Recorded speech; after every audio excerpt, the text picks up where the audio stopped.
Welcome back to Between Sundays, the podcast where Christians are trying to figure things out where most of life happens. I'm Bobby. I'm Justus. I'm Ashlyn. And I'm Heather. And today we are in part 2 of our Dating with Purpose. And had a great episode last week, kind of setting things up as far as what to look for as far as a godly relationship. Some red flags, green flags, advice we never should have gotten, and some advice that turned out pretty well. So looking forward to today as we get into the second part of this episode. And really one of those things, we talk a lot of who to find, but today talking about how do we become that person that's worth being in somebody's life. So kind of that aspect today. I think a lot of times it's easy to throw it at everybody else as far as like, well, they should be doing this. But really at the end of the day, we look at ourselves in the mirror every day and we got to ask ourselves, are we who God wants us to be? And are we that person that somebody could definitely enter into a godly relationship with? So again, getting into it today, looking forward to it. And you look like you're ready for a baseball game today. So I figured I'd bring it out. Yeah. They're winning right now, so it helps to wear Braves attire this time of year. Usually you don't get to wear this kind of stuff. So not much. And I've got the way they changed teams so much, like he's got like a 6-year contract with them, so yeah. I've only got 6 years to wear the jersey. Yeah. They might trade him or something. There so you go. Then it's worth nothing after that. I got so. you. I hadn't kept up with them, so I didn't know how well they're doing it. I had to Google them because I was going to wear the shirt. So then that's them winning and him still being on the team is the reason I'm wearing it. Yeah. So that's all. That's about the only reason I'm wearing it. Yeah. Well, I'm glad to see our wives aren't too scared to come back for second part today. So No, I think they did good on the first one. no, it was good. It was a good episode. We didn't have to fire them or nothing. No, none of that stuff. They didn't say nothing they weren't supposed to. We didn't have to cut too much stuff out, you know. Not too much. No, they So. were good. They did good job. But today, again, getting into some more questions. Again, looking at who we are. Again, we talk about how do I find the right person. But the big question today is, what if we spent more time asking, how do I become the right person? So, again, that's kind of what we're getting into today. And, of course, it's going to be fun. I've got the questions over here that we're going to be getting into with today. But before we get into that, I think some more fun questions. Oh, gosh. I know you love these. So, let's see. All right, here's a fun one. Who is more likely to leave the dishes in the sink? I'll let y'all answer that one first. We'll pass that question on. Yeah, it's me. Let y'all I'll be honest. You leave the I think dishes in in there? passing the question on, you're answering it. I don't think Justus has ever put dishes in the sink. No, I don't like. See, I'm weird. I don't like dishes being in the sink. Yeah. So I don't ever put them in there. You just go straight to the dishwasher. No, No? beside the sink. Oh, beside the sink. Bobby. Oh, They're the same person. Beside the sink. I hate. yeah. I don't He want to doesn't sit like here and wash touching my dirty hands and have dishes. dishes at the Yeah. bottom. Then I feel it just makes me feel gross. So then I put the dishes beside the sink. Yeah. So that they need to get rinsed out. You know, they Yeah. can get rinsed out or hosed out or whatever. But then we have a dishwasher fairy every night that comes through, and I put it on the same spot. As long as you put it in that spot, it happens. And then it's just gone, and I don't know what happens to it exactly. But The face. do y'all of my have wife one is of making right do y'all now. have one of those? Y'all Is are the it- same person. Just Seriously. All right. insult All right. Here's Bobby another like one. Who is most likely to forget where they parked? that. I'm too tactically aware for that to forget where I park. I am definitely the first one to forget where to park because my sense of direction is not great at all. She's not a homing pigeon. No. I don't feel like I've ever forgot where I parked because we normally park at the back of the parking lot, Yeah, and I always know like I'm at the back of the parking lot. Y'all never had to like hit the key fob to remember where the car is?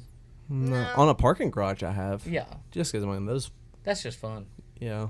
Just Those like- floors you get lost on those floors, but If I don't specifically tell myself in my head I parked in this section, then I will forget where I parked. All right. So last one. okay. Who is most likely to get hangry? I'm getting close. I'm getting very close right now. Roid rage. We're gonna find out here in a minute. Well, that question is to be decided. To be determined. To be determined. Definitely me. Because Definitely you. Bobby can go all day without eating. I don't. And he forgets that not everybody else I do can forget do that that. sometimes. I'm the cause of her getting hungry.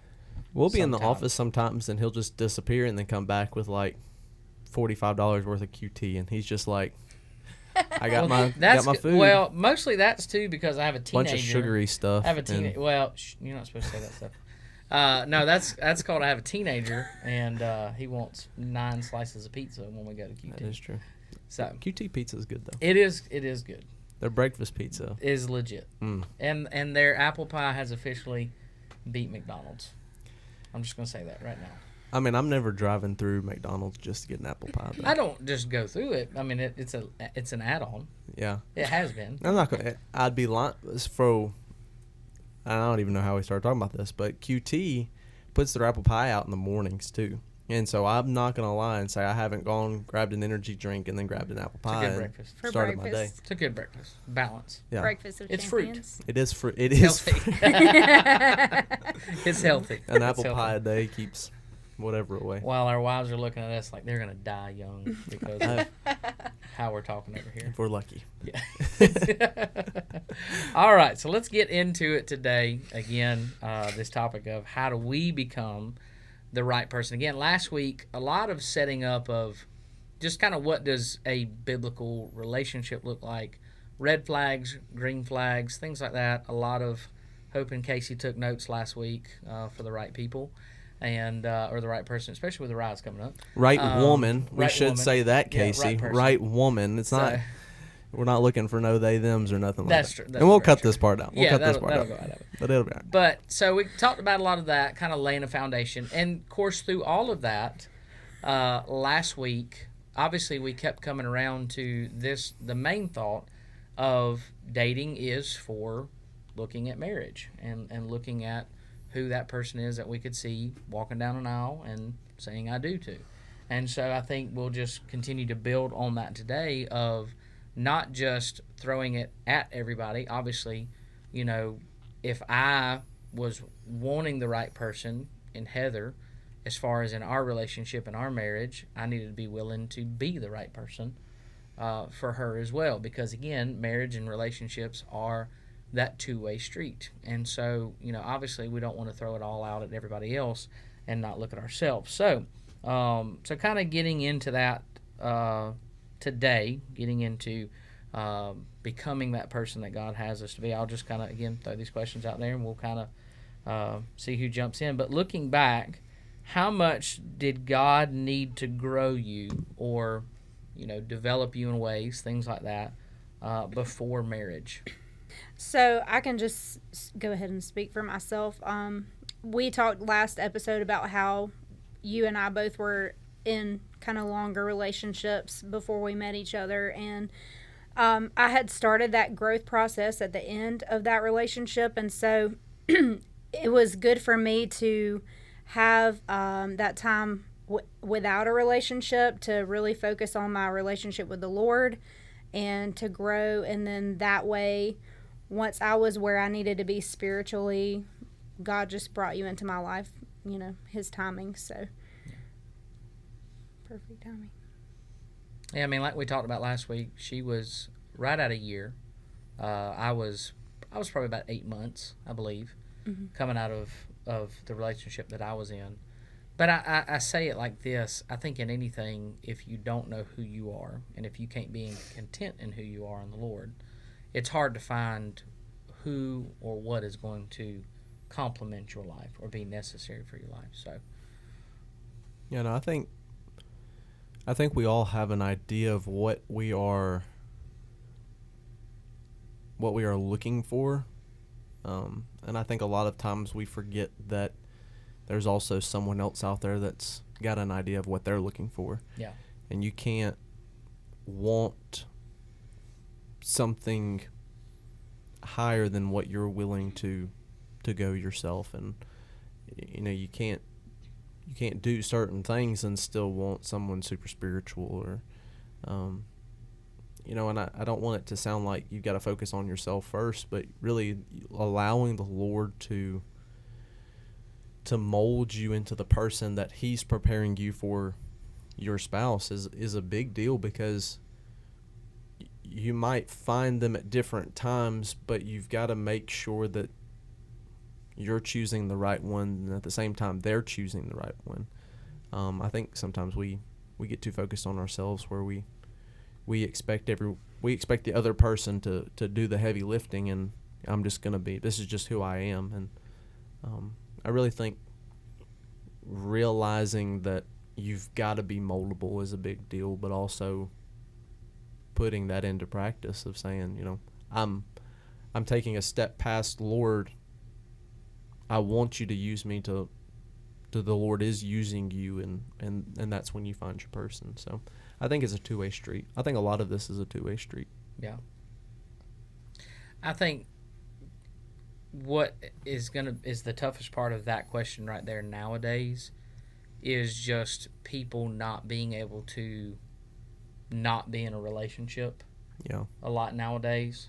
I think that kind of, I've got to have somebody, or I've got to fill the space. I've got to have that person that I'm talking to or texting with or whatever it may be, is one of the biggest things that probably hinders that, I believe, in kind of current generations, because they just don't know how to, I really think, just be by themselves. Yeah. And I say that, I mean, obviously, we've got God, we're not on our own, but just discover who they are. Yeah. I think it's so much they're looking for everybody else to validate their worth, or they find an identity only when they're with somebody, which is always going to be changing. Sure. And rather than finding their identity in God, finding their worth in God, and then saying, okay, if that person complements that, great. If they don't, that's fine too, and the right person will come along. Yeah. And kind of piggybacking off what you just said, and one thing that you had just said, this might be controversial, and if it is, I kind of want to talk about it maybe a little bit more, get y'all's opinion.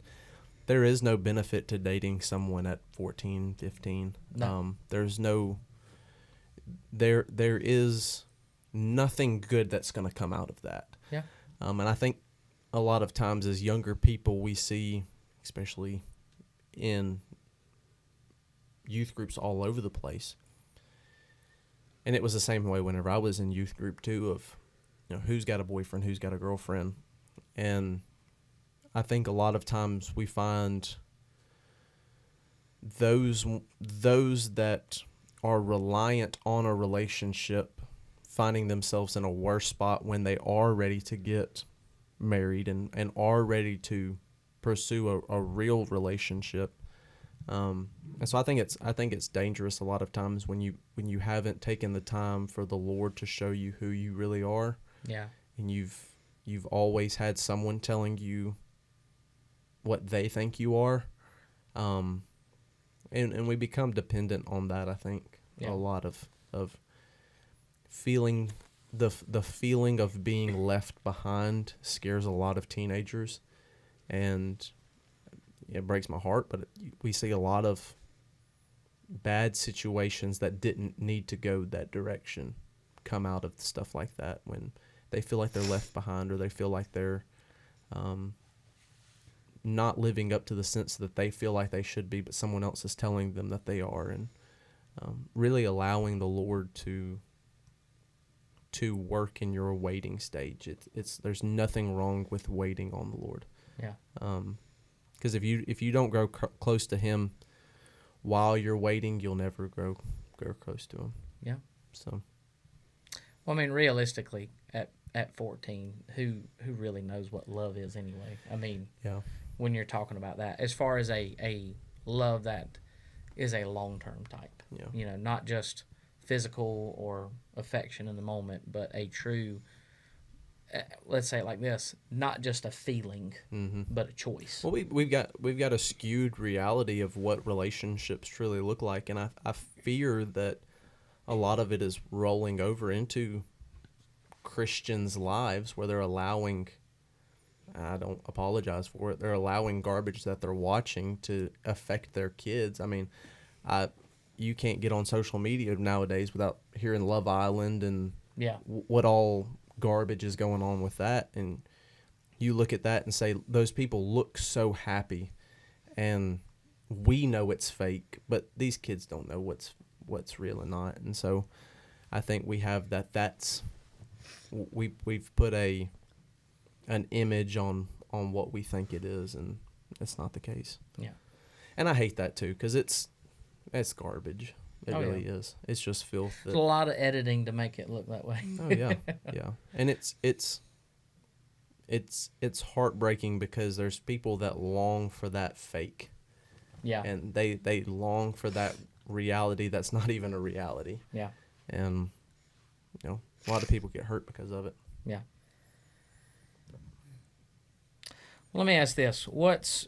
And I want to kind of put this in a way, and obviously we've talked about this, not just answering questions about ourselves, but a way to understand something that has changed in us, but how it can be a challenge to somebody else. But what's one area where you feel like you've changed the most? And obviously a lot of today's going to be talking about probably in marriage, but just in general, I think changed the most as far as being prepared for a relationship that God's given you. But what's an area that you feel like you've changed the most that was beneficial for your relationship that you think is, if somebody could get earlier on, maybe could be a help to them, that they don't have to learn it the hard way, maybe, as we say at times? I would say patience for sure, just because, I mean, you're learning that person once, like dating's one thing, but once you get married, you're not just dating that person and seeing them like probably like a couple hours a day. You're seeing them a majority of the day. You're seeing that, you're spending your lifetime with them, and building, I would say your patience is probably an important thing to make sure that you're long suffering towards your spouse. Just so, you just don't go off the deep end every time something goes wrong. But I feel like that was a hard lesson for me to learn, is to have patience with each other, because he's learning me just as much as I was learning him in the beginning, and we still are learning. But I feel like patience is a good trait to have. Yeah. Did you say advice to other people? Well, that you would convey to them, to say that, maybe it took you a minute to learn it, and hopefully it'd be something that they could learn a little faster as they get into a relationship, that, maybe through your change and through your, through that learning, that you could help them with something. Yeah. I would say for me, not necessarily once we were married, but in looking for a spouse, just not going into looking for someone with the idea of I can change them, or, if I do this certain thing, they're going to follow me. Like, we need to be aligned on, the very important things, our faith, our morals. Like, if those things don't line up, then there's always going to be friction. And so I feel like that was the very foundation with you and me, is that we really talked in depth about our beliefs and our morals and what we felt was right and wrong, and we lined up on that, and everything just kind of grew from there, to be able to grow together and to not have those issues that we didn't line up on that would cause problems in the future. Yeah, kind of going back to a question that you had asked earlier, in that time of waiting on that person, and literally the Lord teaching you things, I think a lot of times we miss what we actually believe. And that's a good time to figure out, this is what I believe and this is why I believe it. Yeah. There's a lot of relationships that go north or south because someone wasn't steadfast in their beliefs. Somebody said, I'm not moving from this. and that's not necessarily a bad thing. I'm not necessarily saying it's a good thing either, but know what you believe, know why you believe it. And as Heather said, you know, the dating scene is to get to know that person as an audition for marriage. And, you know, if there's things that aren't worth swaying over, don't try to sway that person then. You know, and I wouldn't give anything for a guy that's not opinionated in some ways and doesn't have, I mean, if he's a fly by the seat of his pants kind of guy, then, you know, that's just how his life's going to be. Yeah. But really getting to know what they are, who they are, and what they believe is a big deal. Yeah. Because there's opinions and then there's doctrines, and those are two. That's another podcast for another day. But that's a big deal with people that I don't think we should die on every hill, but there are some hills worth dying on. And Yeah. when we don't take who sang the song, you got to stand for something or you'll fall for anything. I mean, that's the reality is, Yeah. if you don't know if you haven't allowed the Lord you haven't had a relationship with the Lord and you don't know what you believe or why you believe it, you know, you'll fall for anything. Yeah. So I think that's good. Really knowing what you believe. What was the question again? What's one area you've changed the most? Mine would be not comparing our relationship to anybody else's. Yeah. It's a big. It was hard for me in the beginning, because I would see people that had been married for 30 years, 40 years, and want that tomorrow. Yeah. And really saying, okay, I'm on this journey with her, and we're going to take it one day at a time, and there's going to be some bumps in the road, and there's going to be some easy days and some hard days and some days that we're just not going to understand. But I'm not comparing any of that to anyone, but I'm really just, you know, I'm holding her hand as I'm holding the Lord's hand of following him. Yeah. So I think one area that I say I hope I've changed. She may correct me later on. At least not in front of the camera, hopefully not. But I'll be honest, I feel like in ways, if I'm not careful, I still am working on, is being more open to, and I think we touched a little bit of this last week, but true, honest conversation. That is probably something that, again, I'm not the most confrontational person anyway. I mean, I don't necessarily like thrive for it like some people do. So, honest conversation, I think, paired with knowing there's things that I struggle with of who I am as far as just insecurities. I got to a place where I didn't want to have the opportunity. I was scared of opportunities that may bring up things that I struggle with or whatever it may be. But I think early on, kind of coming to grips with, if there are things that I struggle with, there's going to be things that she struggles with. Sure. And if we're willing to have those conversations together within the context of our relationship, not just throwing them at each other as ammunition, yeah, but trying to talk through those things to grow together and build the relationship together, it's worth having those conversations. I think one kind of, even before we ever got married, I remember a night that we were out to eat, and we were kind of on a double date with some friends. And y'all know me, I like to talk. I know, big surprise.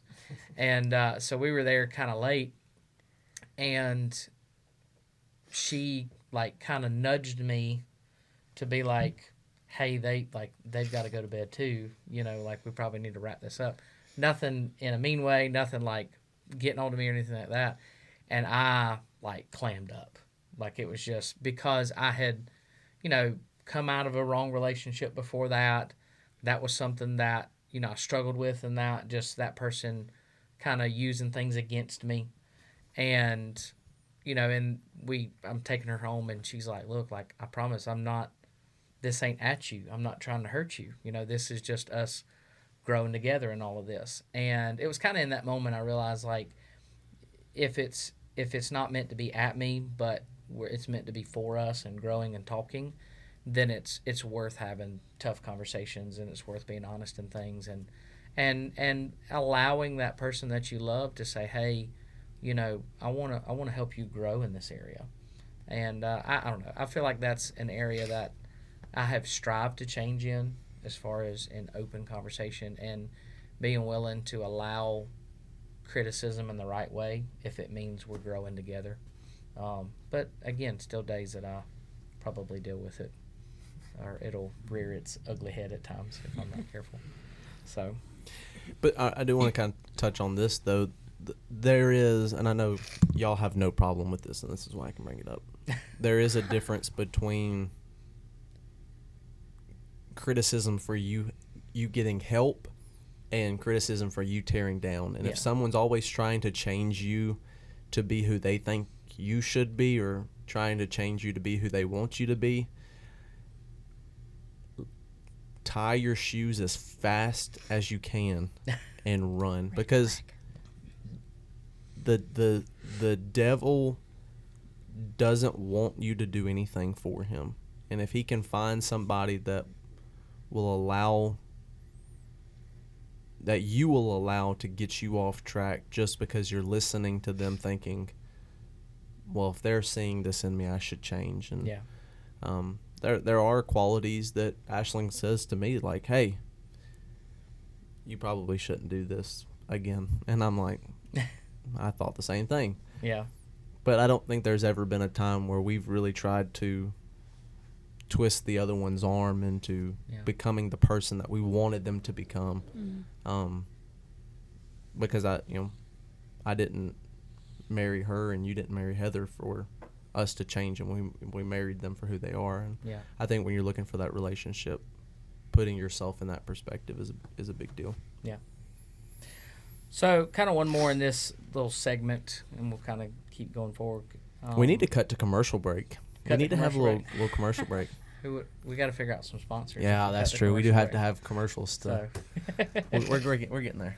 So this is kind of, I guess, a little lighthearted one. I've heard this question a lot, in different contexts, not just for dating. But, if you met your younger self, like if you met yourself at the time that you were thinking you had to date people or whatever it may be, the craziness that we go through and all the hormones and all that stuff. But if you met your younger self today, what advice would you give them? In life or relationship? Well, I mean, obviously, last couple weeks, relationship. There's a lot of life advice we could give. But for a relationship, as far as just, looking at that. I would say set your boundaries and keep them set, as far as, because you're gonna date some guys, girls who are gonna try and push those boundaries that you have set, and you have to be strong enough in those boundaries to be like, yeah, get out of my car or take me home, whatever the case scenario may be. I feel like if you set your boundaries and you're firm in those boundaries, that's gonna take you a long way. And that was something that I wish that I would have been more sure on, being younger and dating. Yeah, it's a, and I would probably say, know why you believe what you believe. Yeah. Because there's roads that once you go down, you can't ever go back. Yeah. And I think a lot of times it never ends the fairy tale that we thought. My advice to my younger self would be, the Cinderella story is after you've been married and been married for a long time. it's not something that you see on TV, and don't try to make your relationships out to be that. Yeah. I would say don't waste your time on someone who doesn't align with your beliefs and your morals. I know 4 years from age 16 to 20, you grow a lot, and by age 20, I could look at my life and look at my future because I'm an adult at this point, and I could say, what does the future look like with this person? And it's not what I want the future for my family to look like in my home. Is this person going to go to church with me? Is this person going to help raise our children to love the Lord and to serve Him? No, they're not. So if I could tell my 16-year-old self that, I could have looked at that person and known that that was not my future. But I think now, and in teenage years, we're dating in the moment. This person is good for me now. But if you have that ability to look in the future to say, is this someone that I could spend the rest of my life with? And then if the answer is no, then don't waste your time and don't waste their time. I think if I could go back, and y'all are way more deep than I am at this moment, what I'm about to say. But I think if I could go back and tell younger self anything, it would be buy that rare Lego set. Yes. Don't open the box. Exactly, because they're like $900 now. Don't mess up your toys because you can resell them now. No, I would say this, and I know it may sound silly, but the person you're dating now is probably not going to be the one you're going to marry, and so it's okay. Yeah. So yeah. Don't get so caught up in that. Don't throw everything at that. Yeah. And think oh, she's the one. No, she's probably not. He's probably not. And so, we could piggyback on the whole, what you said earlier, 14-year-olds dating. You're probably not going to marry that person. Yeah. At all. Don't pick out, don't pick out rings. Don't pick out wedding dress. Don't say, this is what I want my wedding to look like. Don't even get that in your mind. Because it's rat poison. it's not good for you. Don't start the Pinterest board. I don't know if that's a relevant thing still. Pinterest is still pretty relevant. I feel like relevant. Yeah. There you go. I will say I'm glad they didn't have that when we were getting ready, because not necessarily her, my family would have been nuts with that thing. They were playing all kinds of stuff. So, but let's look at the next segment. So, kind of talking about, again, we have said for the last 2 weeks with this, obviously dating should be with the mindset of marriage. Mm-hmm. So we've all come to agreement with that. All right. So let's look at, again, becoming the people that God wants us to be for that person. And so let's look a little bit, I say fast forward with it, but how that would look like. Again, you just talked about being able to look at that person and say, they're probably not going to be somebody that would raise kids right, that would lead my home right, that would lead this relationship right, or anything like that. So I don't think that's a wrong perspective to take a look at today, of saying okay, let's look at a little bit down the road and ask ourselves some questions of what would we want that to look like in a person, in the home. So I would ask right off the bat, how do you or how would you give advice to somebody, but basically, how do you encourage one another spiritually? Not just encourage, not just, hey, your hair looks good, or I like that outfit, or whatever it may be, or the jersey looks nice, or anything like that. But how do you encourage somebody? How would you encourage one another spiritually?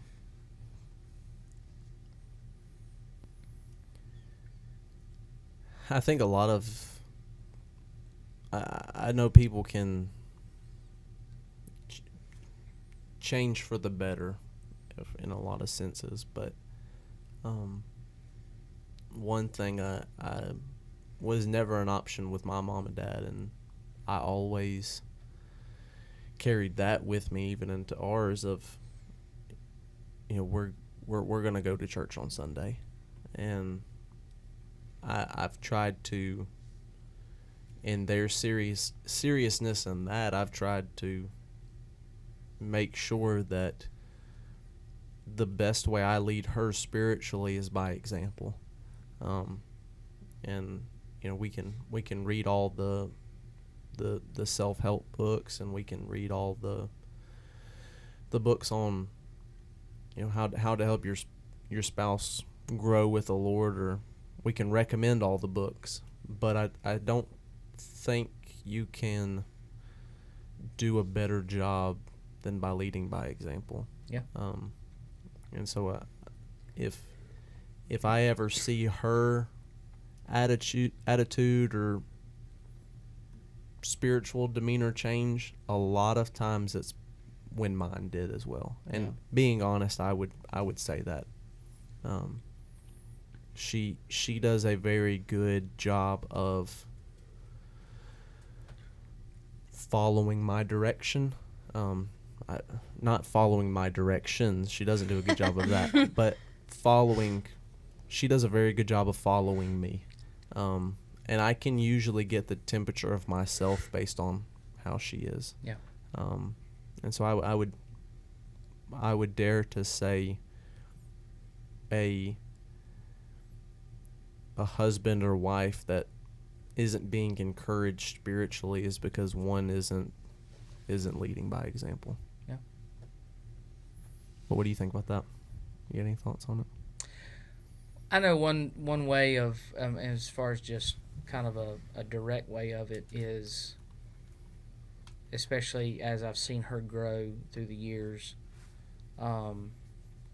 is just making sure that when God allows her to have these moments, as far as, if she gets to lead somebody, Lord, or talk with somebody, to, celebrate those moments and encouraging those, because I think a lot of times it's, if you're not careful, and especially the longer you get into marriage and into relationships, you can kind of start to live by that, well, they know I love them mentality. And though I pray every day that's true, that she does always know that I love her and I'm always proud of her, when God uses her in ways, when we're fortunate to get to sing together and things like that on stage and serve in those capacities. And, some of the biggest smiles you'll ever see on my face is when I'm actually back in the choir watching her sing a song, and I'm seeing her life and her story and her testimony be used to make an impact in somebody's life. And so it's, even if it's just a little bit of, man, you did great on that today, but just celebrating those moments of seeing God use her in her life. I remember early on, when we had Justus, and she's always been the one, she's always kind of had a bedtime routine with our boys. Not that I'll put mine to bed if I need to and all that stuff, but that's always been something that's kind of been, outside of when we pray and things like that together as a family. She'll, right now she takes Brandon into the room, and I remember one of the first nights, I say first nights, but early on with Justus, I'm walking to our room, because our kids' rooms have always been, I feel like, across the hall from our bedroom. And so I can always kind of hear them talking and things like that. And I remember one of the first nights, I hear her in there, and I know she's, rocking him to sleep, and just hearing her pray. And, not just praying, but tears in her voice, praying over our son and praying for his life and for God to use him and all these things. And I remember, coming out of that and just telling her how proud I was of her just as a mother. And I think it's just those things of just, if you see those moments, go out of your way in those moments to encourage them, to celebrate God using them in their life. I remember when she got the news of one of her instructors getting saved, and just the smile on her face, and just and I think that's just, a thing that is something that's so key, of just don't get in that rut of, well, they know I'm proud of them, or they know I love them, but celebrate the times when God gives them opportunities. Yeah. I would say, as far as dating goes, just having the conversation of what did you get out of Sunday? You know, I feel like that's spiritually encouraging because you get to have the conversation of, you know, well, the Lord spoke to me on this, and y'all get to talk about it. I know for us in marriage, we've done Bible studies together, where we ask questions and things like that, and that in itself is encouraging because, you know, you're asking, how can I pray for you? What do you need from me this week? What is something I can help you with? And those moments in our marriage when we have asked those questions to each other of, how can I pray for you? What's something that you're dealing with? Is there anything that you're struggling with? Is there anything I can do to help you this week with what you've got going on? All of those things just help uplift each other, and be an encouragement spiritually as well. I would say even like a simple text. I've gotten several text messages before from people, and it's just like, praying for you, hope you have a good day. And those are really encouraging. And as dating, you can do something as simple as that to that person. Like, I prayed for you today, hope you have a good day.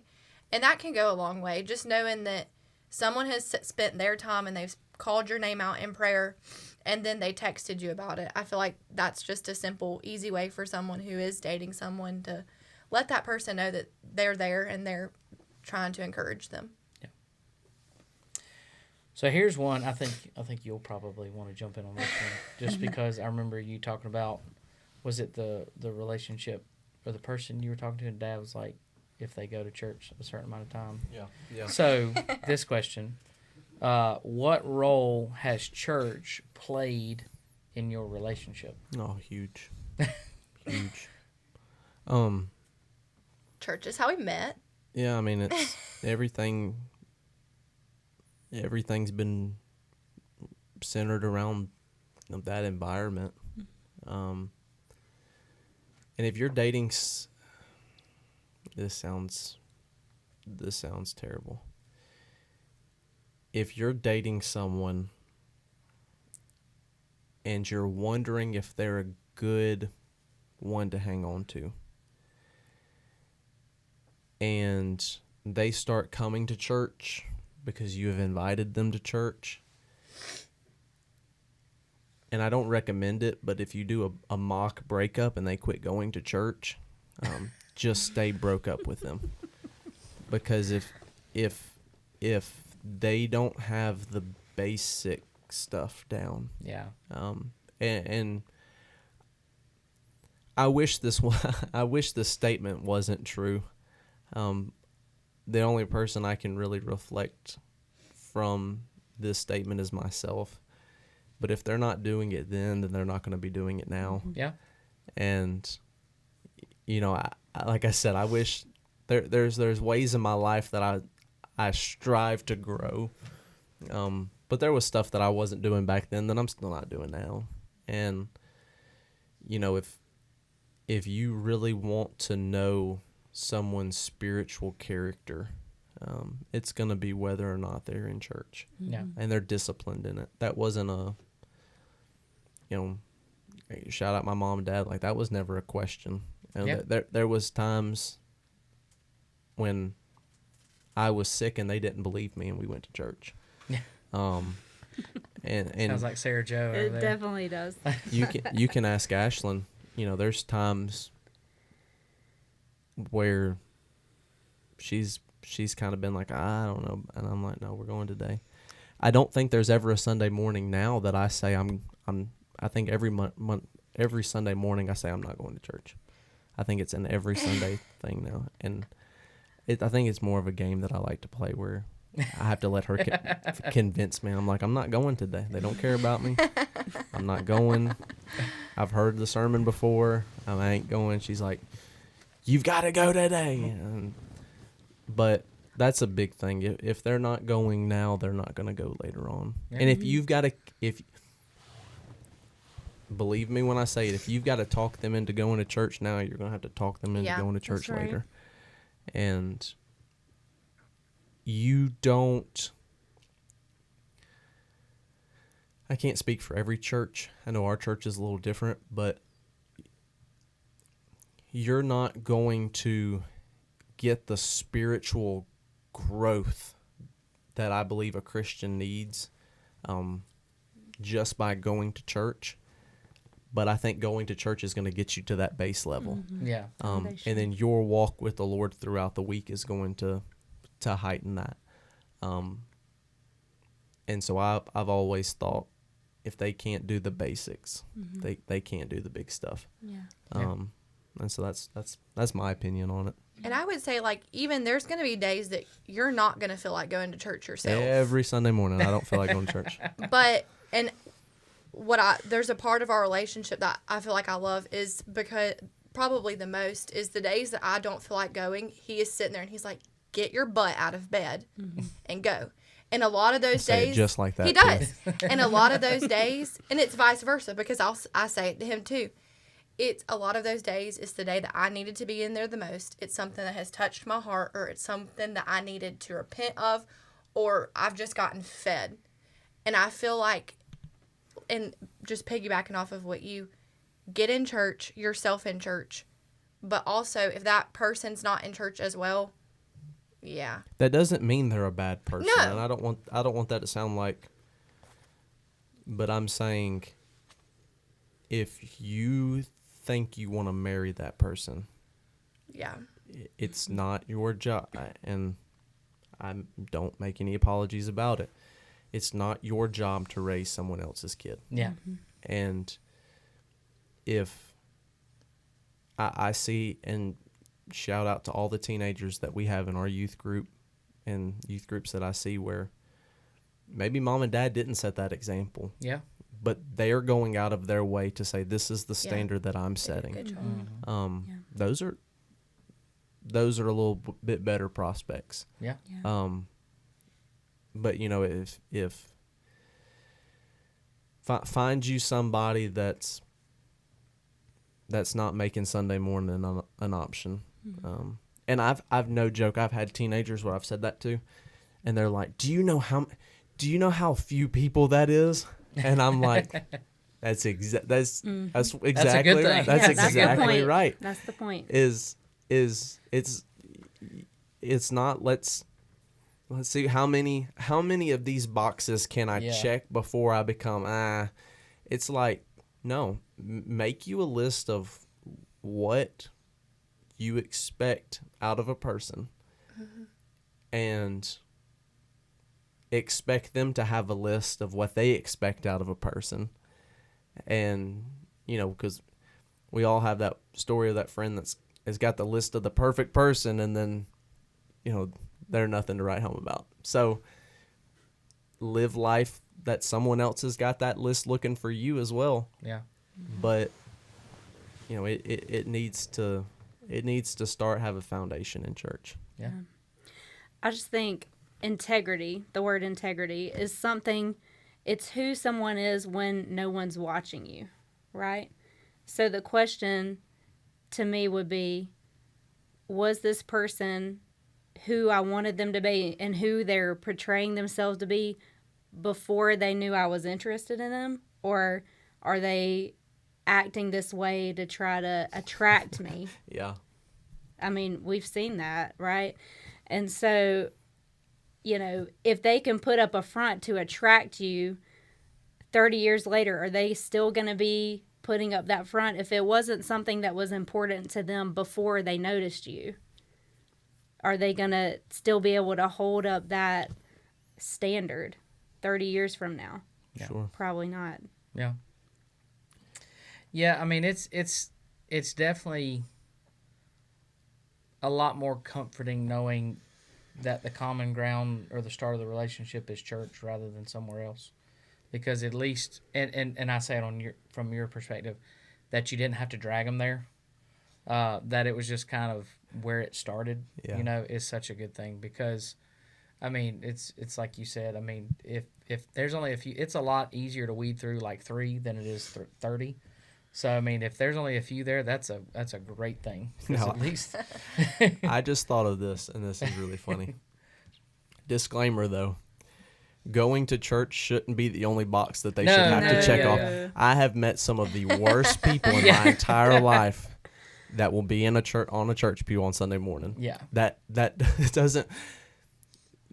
doesn't mean that my box says who I'm looking for in a relationship. Goes to church. First name is Ashland, blonde, wears yellow. Like, it shouldn't be that. It should be It's very specific. your spirit. Well, I mean, I found it. So, but like, it shouldn't be my spiritual walk consists of I go to church. Yeah. Like I said, some of the some terrible human beings will be in a church pew on Yeah. Sunday morning. Well, the reality is even if they go to church, you're talking about that list. Church might be at the bottom of the list. That Like, is- it's not That not is high up. that so. is very true. So yeah, I don't want to. I didn't want somebody to be having their pen and paper out. I didn't want Casey over there. He's taking notes. I don't want Casey to be like, goes to church and then Just the first girl that walks in. Oh, they're here. come. Oh, thank you, Lord. Yeah. But no, I mean, I look back when we started talking, and I mean, our common ground was the ministry that we were in. I mean, it was the church that we went to, and it allowed for so many great conversations and all that stuff. I mean, like she was talking about just earlier about what did you get from this? What did you get from that? And just so I mean, it was that thing of, man, if it can start here, how much stronger can it be? Not always will it be, like you said. Sure. They may not be the person even though they come to church, but it does have a much greater potential. Your condition at the starting line really does determine what your condition at the finish line is going to look like. Yeah. And I think starting in the right place, start with someone that goes to church. Yeah. Have other requirements, but if you want long-term success, they're going to have to at least make it to the starting line. Yeah. And I want to add a little bit too on this. And I say this just because you and I are preachers. This isn't just talking about that because this is our case. Sure. So don't take that as because we're preachers and they're preachers' wives that's why we're saying that. No. This is for anybody. Yeah. So let's set aside that title right there for a second of preacher, youth leaders, anything like that. Throw all that aside. Let's just put on the hat of being a Christian. Mm-hmm. It is still a good place to start. Yeah. Because I don't want somebody to listen and be like, well, that's easy for y'all to say because y'all had to find somebody that was wanting to do what y'all wanted to do or be a part of the ministry with y'all. Whether we do this or not, Yeah. it's still the right place to start and still the foundation that needs to be a part of your relationship and where it builds. So Sure. as we were talking about that, I was like, I've challenged our team so much of, this Christian thing isn't just reserved for preachers and deacons and evangelists and missionaries and all that stuff, nor does a right relationship. Well, they gonna have to say church just because they're preachers. No, that's anybody. That's everybody. Yeah, that's good. I want to kind of finish this a little bit, and then with this segment, and then we'll kind of get into the next one. But kind of with this phrase, and kind of get your thoughts on it, whoever wants to chime in. But through all of this, as we're talking about either finding the right somebody or God changing us or developing us into the right somebody. And once you do find that relationship, kind of with this thought in mind, that we're not striving to be, and none of us in this room are, to be the perfect Christian couple. It's never going to happen, Yeah. right? But it's just that every day doing our best, trying to point each other to Jesus. And the reason I wanted to talk about this phrase and this kind of thought is my goal should not be just to get her closer to me. My goal should be to get her or help her get closer to God, which therefore is going to allow her to be closer to me. Mm-hmm. My goal should be to get, first off, closer to God. And in return, that's going to benefit in my closeness and my relationship to her. So, however y'all take that, whatever it may be, I know it's not a question, but just kind of something thrown out there of kind of what you get from that, what you see from that, tell me if I'm wrong or not, but I believe, it's not about perfection. It's about keeping God at the center of it and building from there. Someone shouldn't be able to, and again, this kind of goes back to, if the way that I'm a Christian is because I post my Bible open on Instagram, but then I go and I live a different way. Your spiritual, your relationship with the Lord isn't something that you should necessarily judge by how well someone's documented themselves doing it. Yeah. Again, it goes back to really leading by example. I think kind of the two parts as far as the dating scene goes, guys need to be someone that is worth following in their spiritual walk. Of you need to, again, know why you believe and know what you believe, but also living the life setting that example. And I think a great place to start when you're dating is, we've said it before on the podcast, everyone should know that you're a Christian, but the people that should absolutely know you're a Christian first is your family. And I think whenever I see young people not respecting their parents, or not doing what they're supposed to do, really kind of throws a question up, or at least it should throw a question up for that person that's looking for that spiritual direction of, is this person worth following? And something I had to look at with Ashlyn is not only looking at myself of saying, if she's following me, am I following the Lord? But is she someone that's helping me follow the Lord? Yeah. Because men are naturally the leaders and women are naturally the followers of the man. And that doesn't make them equal, but not the same. And, I need somebody as much as she needs somebody. I need that push from her a lot. But I also at the same time need to realize I need to be someone worth following. And so I would say really living life as the example. Yeah. Not making your own standard, but living up to the best you can, the standard. Yeah. And really setting the example. Yeah. What you think about it? Well, I mean, again, like I said earlier, my goal, and really adding to what you said, it ain't about just, it's not about expecting perfection, obviously, in any relationship, because none of us is going to be perfect. But at the end of the day, again, it's so easy to want to do things towards just making it good with each other. Yeah. But at the end of the day, again, my goal should be to say, all right, how can I help her get as close to God as possible? Her goal should be to say, how can I help my husband get as close to God as possible?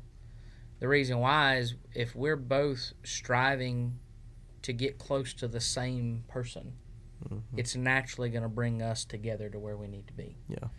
And I think so many times it's weird. I say it's weird. It's kind of what I went through in the relationship before her. If we're not careful, we almost get jealous of the time they spend with God rather than the time they spend with us. And the person I was dating before, I was taking her home one night and was telling her about a preaching opportunity that I had up in North Carolina. And long story short, long conversation short, she basically looked at me and said, I guess you just want to, you're worried more about this preaching thing than you are about me. And it hit me in that moment. Absolutely, yes, I am. at least in that place in my life, But still, at the end of the day, my goal, even though I am with the right person now, my goal should still be to me focus on God, help her focus on God, and know that if that is the common ground, then our relationship's going to be where it needs to be. Yeah. And so I say all that, when you do that, we can get past that this is going to be just a perfect relationship, or it's always going to be this honeymoon of a relationship and all this stuff, or we're never going to say the wrong things or do the wrong things, because we realize how imperfect we are, how much we need God in the middle of it, and as long as He's the center of it, then we'll both be where we need to be. Yeah. Yeah. I think just like your Christian walk and then your marriage relationship, they're both a journey. Like, we're never going to have this standard to attain with our relationship with the Lord. Same thing with our spouse. And so as long as we're continually seeking that, continually working on that, we will just keep growing closer and closer. And like you said, as long as we're both pointing each other to Jesus, then that's going to bring us closer together as well. But yeah, I mean, as we look at this, and again, you've got to understand there's some level of grace in relationships, and understanding that, again, it's not going to be perfect. There's Sure. going to be tough times. There's going to be hard times. How long y'all been married now? Did I throw you on the spot? I'm waiting for her to answer. I know how many. How long have we been married? See if you get it right. 3 years. That's right. He's like, that was the one. That's the number. Hit the nail on the head. Good job, baby. But Good job. 3 years or going on 16 years. Dang. Yeah. There's hard times. There's Yeah. times you don't see eye to eye. There's moments where, you're going to have, we don't say arguments, but, very intentional conversations, things like that. You're going to have those moments. So again, when we understand it's not about perfection, it's just striving to grow close to God, you can, allow a little bit of grace in those things, and, understand that it's not always going to be figured out. And so, again, through any of this, through dating, marriage, whatever it may be, as long as God is the focal point, as long as He's the one that they're both going after, then you're going to be at the place, and a good place with each other. It's just going to naturally happen. So, your prospect, or the person you're engaged to, or the person that you're just dating, should always love Christ more than they love you. Yeah. Because I can't love her the way I need to love her if I'm putting her above God. Yeah. And I think it almost sounds contradictory, but the more I love Christ, the more I fall in love with Christ, is the more I fall in love with her. And so that's always my strive, is wanting her to love Jesus more than she loves me, and me loving Jesus more than I love her. Because you can't go wrong when you do that. Yeah. So, well, let's jump into kind of the last little bit of it today. Again, trying to talk a lot through of how do we become that person that God would desire us to be, for that person that God would desire us to be with. mm-hmm. So we'll kind of throw a couple quick questions out there. But what's one thing, I say young adults, but just people in general, as far as dating, or just what's one thing that we worry about too much when we're looking at it through the lens of dating or relationships? What's one thing that you would say they worry about too much? I would say, what can that person do for me? Yeah. Like, directing everything, every attribute, how does that benefit me? Being kind of self-centered. Yeah.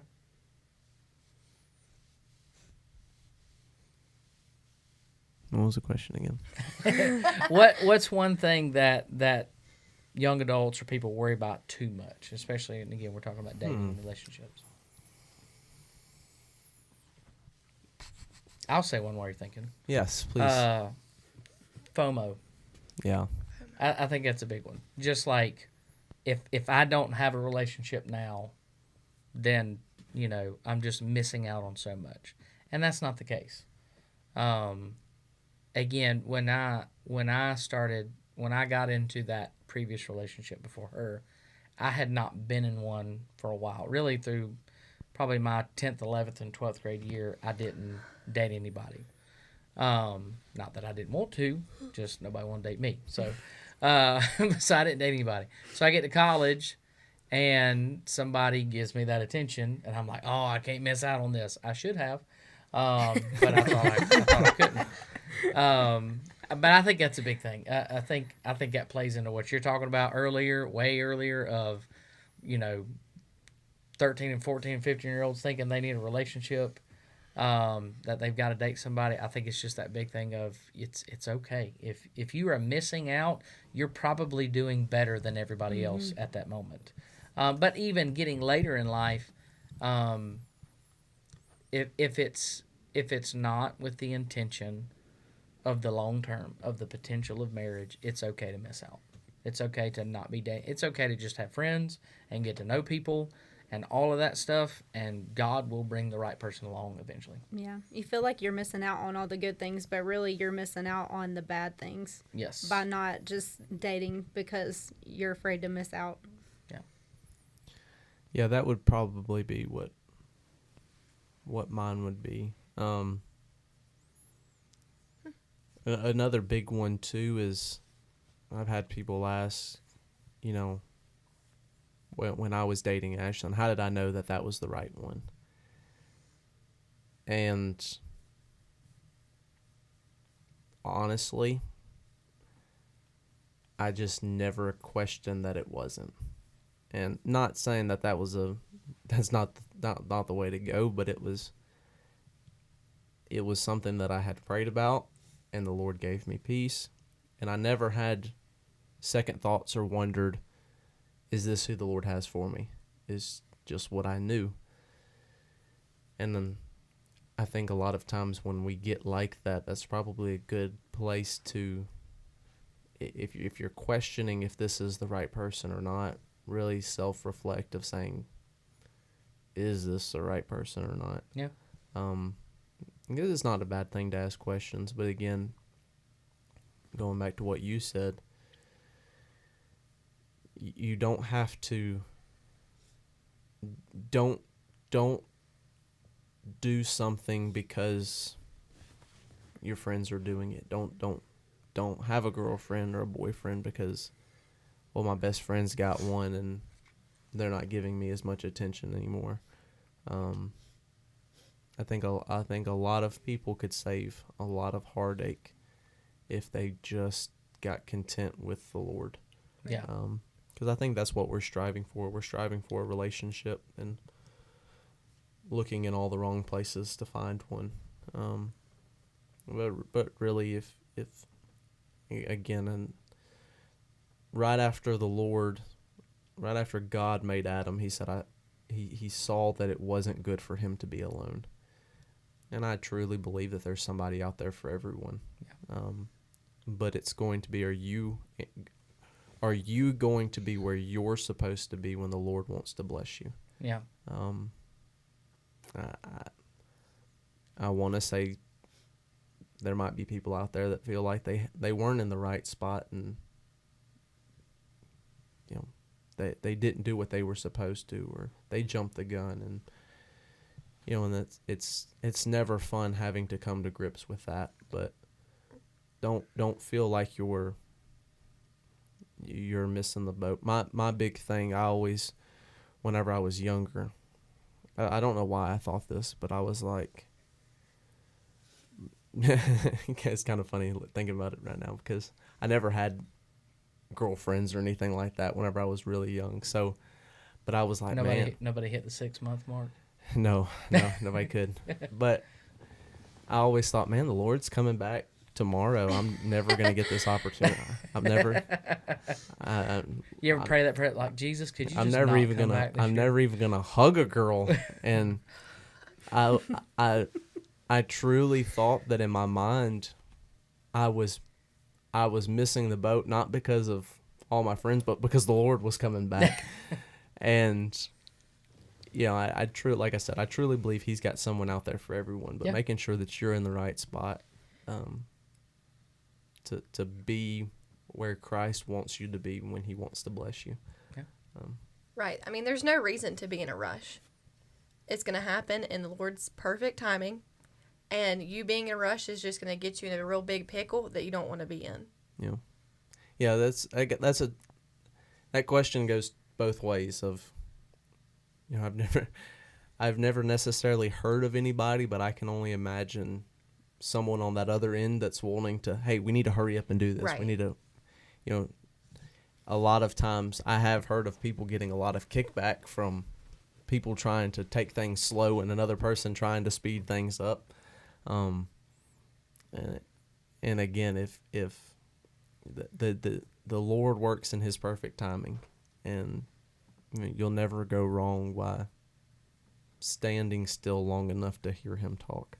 Yeah. And if someone's voice in their head is saying, we've got to hurry and do this, or we've got to hurry to do that, it's probably a good idea to lace up the tennis shoes. Yeah. I think about preachers saying God's will outside of God's timing is not God's will. Yeah. Yeah. So we talked about what's one thing they were about too much, kind of on the opposite end of that coin. What's one thing that they don't think about enough when we talked about dating or relationships?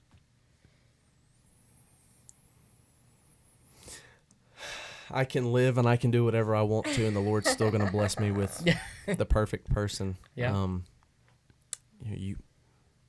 You are, again, almost wish it wasn't true. You are what you attract, and you're not in a good spot. You're probably not going to be attracting people that are in a good spot. I think about, I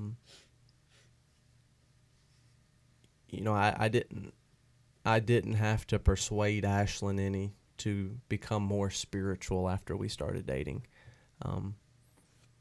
She was the same old Ashlyn whenever I found her. And that was a big green flag for me, because I think sometimes as people that have grown up in church, we expect that. And I think people can put on a persona that they've always been, Johnny spiritual, and they've always done the right thing. And I think to an extent, talking to the church kid side of, we almost find that as an attractiveness of, I'm not having to pull this person out of anywhere. But really, I think you should date someone long enough to see what comes out of their mouth, because that's what their heart really is. And I think whenever you hear something that you don't like, really, really question, am I doing what I'm supposed to do, or am I where I'm supposed to be? Yeah, so one thing I don't think people take as serious, I guess, is wanting someone that's going to get them to the next level spiritually when you don't have enough character to do what you're supposed to do. Yeah. So. Repeat the question again. So, again, we talked about what's something they worry about too much, but on the flip side, what's one thing they don't think about enough? Okay. I feel like we don't, as people who have social media, at least, social media was a big thing when we were growing up, just because, it's everywhere. I don't feel like you see all these couples online and they're all over each other, and as a Christian, you know that that's not right, and you don't have those boundaries set in place. I can't say this enough. You need to have the boundaries set in place, not only for you and that person, whoever you're dating, because, and Justus probably knows the quote better than I do, but you're potentially dating someone's future spouse. If you're not going to marry that person, that is someone's future spouse, and you don't want to cause any That's one thing Chase and Holly Yeah, talks about. there you go. So you ain't got no business touching another man's wife. Oh. And that was something that we've heard, and as much as that's the case for them, you don't want your future spouse out there Right. doing things that you wouldn't be happy with. And again, relationships are a two-way street. I wish, and I feel like the world would be a lot better place if we would focus on getting ourselves to where we need to be to find the person that we are expecting, instead of trying to find the person that we're expecting to get them to make us become what we want to become. Not to take your thing, but that's one thing. But that was the quote that just always sticks with me. Yeah. And I feel like as you reap what you sow. Yeah. It's a good quote to live by. I think one thing that we're not asking enough is looking back in previous relationships, say, what about that relationship? What did I do? What did they do? What did we do together that made that not right? It made it not the right relationship. And just when we ask ourselves those questions, we can learn and grow and know not to repeat those patterns with our future potential spouse. Like, I did a lot of growing in between that time where I knew the things that weren't honoring to the Lord. I knew the patterns and the habits and things that were not producing a marriage relationship that I would want for myself and for my family.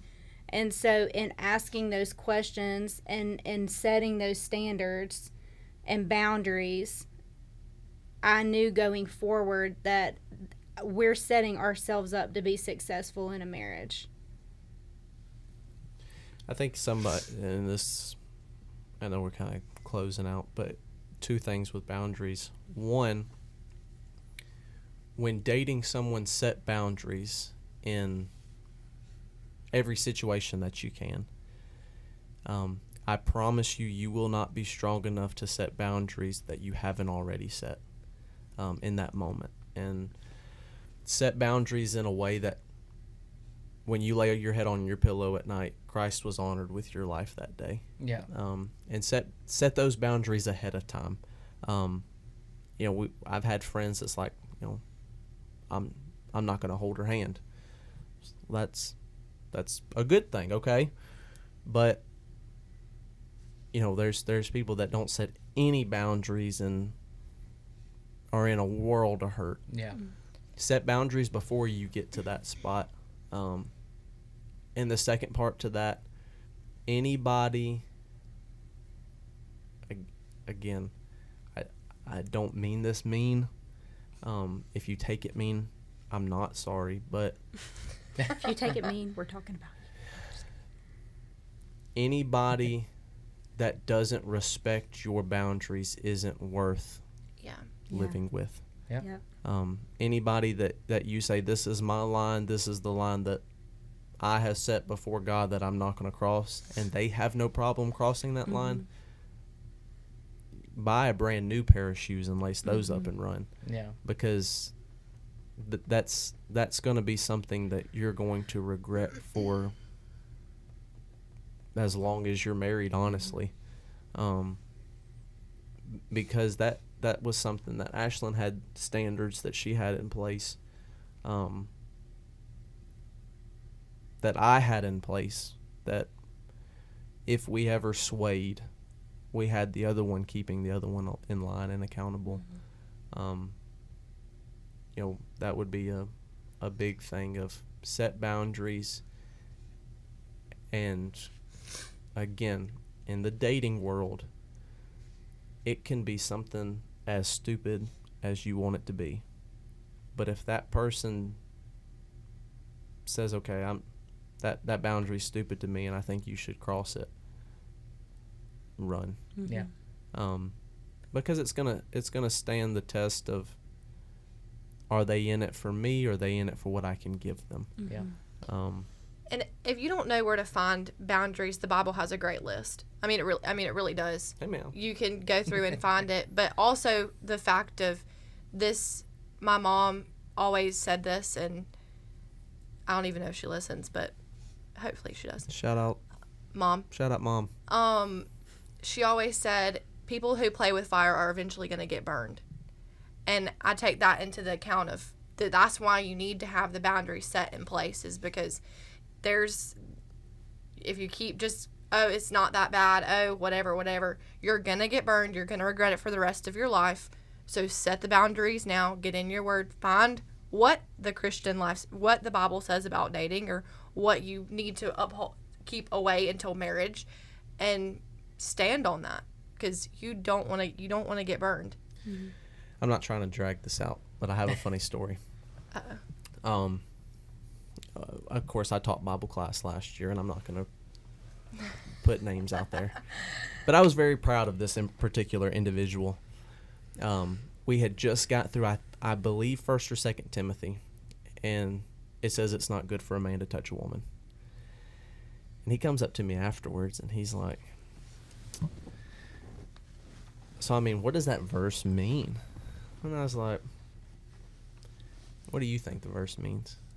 He said, no. Like, and you can tell he's fishing for the right words. And he's like, what if you're like sitting beside her and you're like holding her hand? And I said, what do you think the verse means? And he's like, well, I know what it means. I'm asking you, what does the verse mean? And I said, the Bible says it's not good for a man to touch a woman. He's like, so is that wrong? And I didn't say anything other than, what do you think the verse means? And he said, I think it's good for a man not to touch a woman. I said, amen. I said, that's what the verse means. And that verse isn't there to hurt you. It's there, and I almost wish that teenagers weren't listening to this. It's there so that if you barely cross that line, you haven't done something that you will regret for the rest of your life. Yeah. But setting that standard of setting that thing of saying, this is the line that I'm drawing, and I'm not going to let anybody change my mind on that. And I truly believe the Lord honors what he said. Yeah. And, saying that, whether he does that verse, I have no idea. But he knows what's right. Yeah. And, we think that's silly, but that's what the Word of God says. Yeah. And when you set boundaries, set them before you've gotten to that spot. Don't let anybody change your mind on your boundaries. Yeah. And hold fast to God's word. Yeah. He's got a good list of what to do and what not to do. And dig in there and find them. Dig in there, and if you're in a relationship with somebody, dig in there and find what God's boundaries are with each other. And you might not like what you find, but you also might grow with the Lord as well. Yeah. And anytime you're growing closer to the Lord, you're going to be growing closer together. Yeah. So I want to kind of end with a kind of to add to that, obviously, with boundaries. Obviously, you've got to have those conversations. If we don't think about those enough, like you said, if we don't set those, you're never going to in the moment. There is no person ever in human history that has not thought of it and said, I could stop myself in the moment. Yeah. Nope. Yeah. And we get it in so many other things. If I were to sign up for the military, they're gonna set a standard before I ever go to any type of assignment or post or anything like that. So we know it in so many other ways. But as you are dating, as people are in relationships, I think one of the biggest things that was a huge help to me, especially in college. And again, I say this with the preface that it's not just because I'm a preacher. I believe this adheres to anybody that is a Christian and has a testimony to uphold. I don't think we think about enough of just the appearance of things in our relationships. That, and I'll say a phrase that was told to me by Dr. Hurt when I was in college, that he said this: if you are willing to do that in public, what do people think you're willing to do in private? And that is a phrase that has stuck with me since the moment he told me. And, you know, again, holding hands inherently is not a bad thing. But that's going to be the assumption. Well, if they're willing to be physical, if they're willing to, you know, do anything in public, what would they be willing to do in private? And I think you just got to be careful to make sure that you put yourself in a place that just by the appearance of your relationship, people don't second guess your walk with the Lord. Yeah. And people don't second guess their walk with the Lord. Because again, in that moment, if right now, being in the relationship that I am with her, if I do anything, if I'm doing something wrong, guess what? She's getting dragged into that. And so we've got to look at it in a way of, I don't want to do anything not just to mess up my testimony, but I don't want to do anything to mess up my spouse's testimony, whoever you're dating. You don't want to mess that up for them either. And so just that, be thinking of what things look like. Yeah. Not necessarily what you're doing. I mean, you could not be doing anything at all, but just what it could look like. Because people are real quick. We know it nowadays. People are real quick to snap a photo out of context and post it on social media and things like that. And before you know it, you know, your name's been run in the mud. So I think that's just something very important. And I say that not just for teenagers. I say that for anybody dating, just to be careful of those things, that appearance of something, because we are a society that very quickly jumps to assumptions about a lot of things. And so just being careful of that. And I remember after Heather and I started dating, by a previous person, started running not just my name in the ground, but her name in the ground. And another phrase that Dr. Hurt said is, let your testimony outshine your accusations. And it was one of those things that if I'm not just doing right in private, but if I'm also doing right in public, then people can run their mouth. But guess what? My testimony is going to be greater than that. Yeah. And that is something that just has stuck with me. And so we got to be careful of those things. Yep. So, well, any other advice or anything to add? Or Good luck. Yeah. Good luck. No, it's one of those things when it is start out in the right way. It can be one of the, outside of salvation, one of the greatest things you can ever experience is the right relationship. And that person to ultimately come home to and know has your back and loves you and cares for you, and spiritually wants what's best for you. Yeah. One of the best things that you can ever experience in this life. And so, you know, we hope the last couple weeks, last couple episodes, really has been a good foundation of that. Has been a good start for that. Obviously, it's one of those things we can't make it happen. We just got to allow God to bring the right person along, but we got to make sure, you said it earlier, we got to be in the right place for when that blessing, God wants to give us that blessing, for God to allow us to have that. So we hope this has been a help to you, encouragement to you. This is the TikTok clip right here. You ready? Yeah, go ahead. I lost it. Abstain from the appearance of evil. Yeah, that's a good one. That is a good one. Don't think you have to date everybody to find the right one. Yes. Don't think that's the case. That is true. Just We could re-say what you said last week. There are a lot of fish in the sea, but there's also a lot of trash. National Geographic is full of insight and wisdom. ocean scenes that are just full of trash. That's right. And there's a lot of fish out there, but some of them are a little wiggling as they're A little weird. floating toilet paper going down the ocean. You just gotta make sure you know what your fish is. Well, on that note, hit the button. Oh, that's right. I forgot. That's the right. button, You're this man. week. You're this week again. There it is. Guys, we appreciate y'all and ladies, and we hope this has been a help Yes. to you. And we do appreciate our wives being on the episodes the last couple of weeks. Wrong button. Wrong button. Wrong button again. There it is. We do appreciate them being on it, and we do hope this has been a help to you. And look, if you got any questions, Last time I'm in charge of hitting message the buttons. us. Let us know. We'd love to help you in any way. We're praying for you. And God has that right person. Just be patient. And you get yourself in the right place, and God will bring them along. It'll be one of the best things you've ever known in your life. So, guys, we appreciate you. We'll see you on the next episode. Appreciate y'all.